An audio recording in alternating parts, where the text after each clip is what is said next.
क्या बिना एक भी गोली चलाए, बिना किसी ड्रोन हमले या बिना किसी बड़े धमाके के किसी देश की हुकूमत को गिराया जा सकता है? क्या दुनिया की सबसे खतरनाक खुफिया एजेंसी अब बंदूकों और मिसाइलों को छोड़कर बोर्ड और साइकोलॉजिकल वॉरफेयर यानी दिमागी जंग के जरिए अपना सबसे बड़ा मिशन चला रही है? देखिए।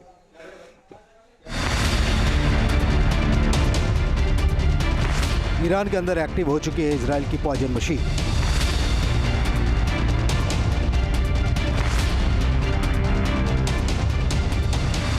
ईरानियों के दिमाग को हैक कर रहा है इजराइल का इन्फ्लुएंस ऑपरेशन ब्रांच।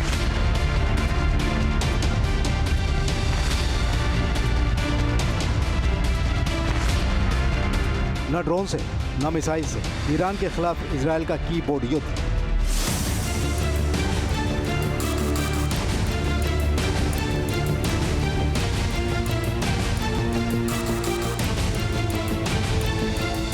जी हाँ, बम, मिसाइल और ड्रोन की लड़ाई तो दुनिया देखती है, लेकिन क्या होगा अगर किसी देश को कमजोर करने के लिए गोलियां नहीं बल्कि अफवाहों की बंदूक दागी जाए? क्या होगा अगर दुश्मन के टीवी चैनल हैक कर दिए जाएं, सोशल मीडिया पर हजारों फर्जी अकाउंट खड़े कर दिए जाएं और जनता के दिमाग में सरकार के खिलाफ शक का बीज बो दिया जाए?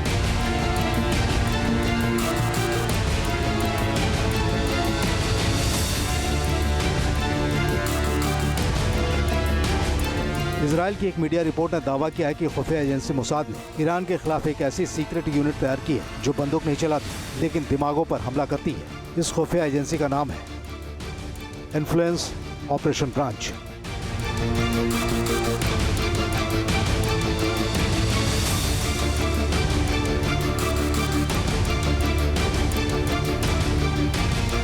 मोसाद की नई यूनिट का मकसद है ईरानी शासन को अंदर से कमजोर करना, पब्लिक और सत्ता के बीच भरोसे को तोड़ना और ऐसी मनोवैज्ञानिक जंग छेड़ना जिसमें गोली नहीं चलती लेकिन सरकारें हिल सकती हैं।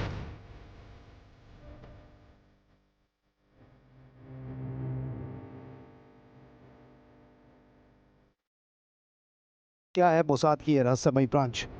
इजराइल की खुफिया एजेंसी मोसाद एक ऐसा नाम जिसे सुनकर ही दुश्मनों के पसीने छूट जाते हैं। अब तक दुनिया ने मोसाद को केवल खतरनाक मर्डर, सीक्रेट ऑपरेशंस और दुश्मन के घर में घुसकर सर्जिकल स्ट्राइक के लिए जाना है। लेकिन साल 2021 में मोसाद के भीतर एक बहुत बड़ा और खामोश बदलाव हुआ। ये वो साल था जब डेविड बार्निया ने मोसाद के नए चीफ के रूप में कमान संभाली।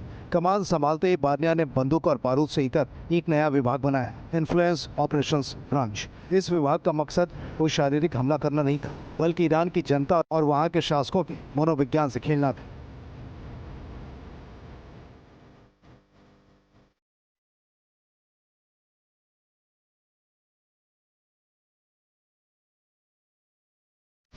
इजराइल हायोम की रिपोर्ट के मुताबिक मोसाद की सीक्रेट ब्रांच के मुखिया ने जो खुलासा किया वो आंखें खोलने वाला है। मोसाद के सीक्रेट कमांडर का कहना है किसी इन्फ्लुएंस ऑपरेशन को अंजाम देना जिसके जरिए आखिरकार किसी बड़े अधिकारी या दुश्मन को रास्ते से हटा दिया जाए। ये किसी फिजिकल असैसिनेशन यानी हत्या के ऑपरेशन की तुलना में काफी सस्ता और आसान है।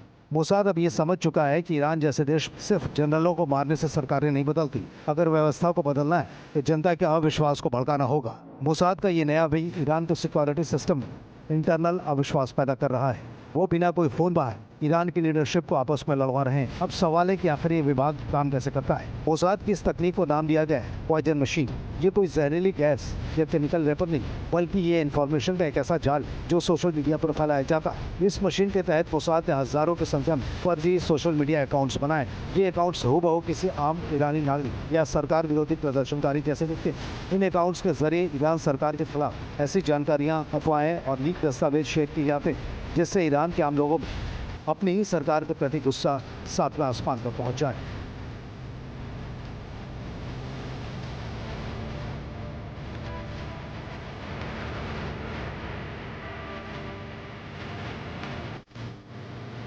रिपोर्ट्स के मुताबिक ईरान और इजराइल के बीच जब जंग शुरू हुई तो इस यूनिट ने कई हाई प्रोफाइल ऑपरेशन चलाए। दावा किया गया कि कुछ ईरानी टीवी चैनलों को हैक कर उन पर अमेरिकी राष्ट्रपति Donald Trump, Israeli PM Benjamin Netanyahu और निर्वासित ईरानी शहजादे रजा पहलवी के संदेश प्रसारित किए गए। इन संदेशों में कथित तौर पर ईरानी जनता से सड़कों पर उतरने और सरकार के खिलाफ आवाज उठाने की अपील की गई। हालांकि इन दावों की पुष्टि नहीं हो सकी, लेकिन अगर ऐसा हुआ हो तो ये सिर्फ साइबर हमला नहीं बल्कि एक मनोवैज्ञानिक हमला भी माना जाएगा, क्योंकि लक्ष्य था ईरान की जनता की सोच पर असर डालना।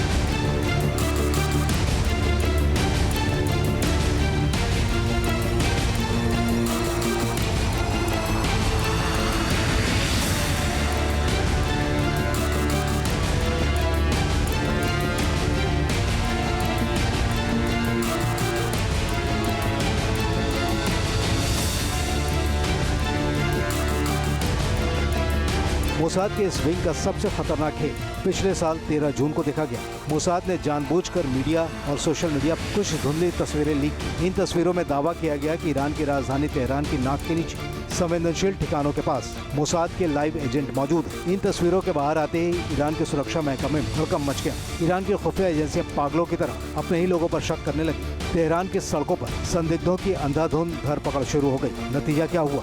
मोसाद के इस मनोवैज्ञानिक जाल में फंसकर ईरान ने अपने ही कई वफादार और सीनियर अधिकारियों को गद्दार समझकर सस्पेंड या बर्खास्त कर दिया। मोसाद के इन्फ्लुएंस कमांडर ने फख्र के साथ कबूल किया है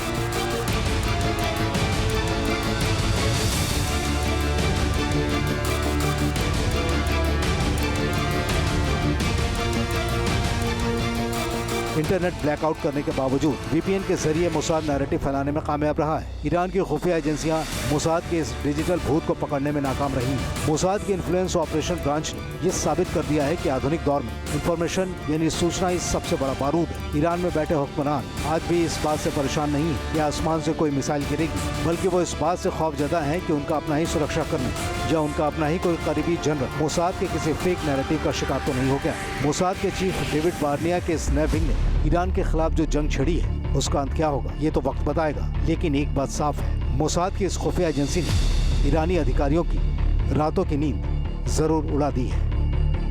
टीम न्यूज़ नेशन। आपके मोबाइल पर तुरंत आएगी ब्रेकिंग न्यूज। स्क्रीन पर सबसे पहले दिखेगी बड़ी खबर। देश दुनिया की हर खबर एक जगह। अब आपके मोबाइल पर तुरंत फटाफट इंस्टॉल कीजिए न्यूज़ नेशन ऐप और रखिए खुद को अपडेट। आपके मोबाइल पर तुरंत आएगी ब्रेकिंग न्यूज। स्क्रीन पर सबसे पहले दिखेगी बड़ी खबर। देश दुनिया की हर खबर एक जगह। अब आपके मोबाइल पर तुरंत फटाफट इंस्टॉल कीजिए न्यूज़ नेशन ऐप और रखिए खुद को अपडेट। आपके मोबाइल पर तुरंत आएगी ब्रेकिंग न्यूज। स्क्रीन पर सबसे पहले दिखेगी बड़ी खबर। देश दुनिया की हर खबर एक जगह। अब आपके मोबाइल पर तुरंत फटाफट इंस्टॉल कीजिए न्यूज़ नेशन ऐप और रखिए खुद को अपडेट।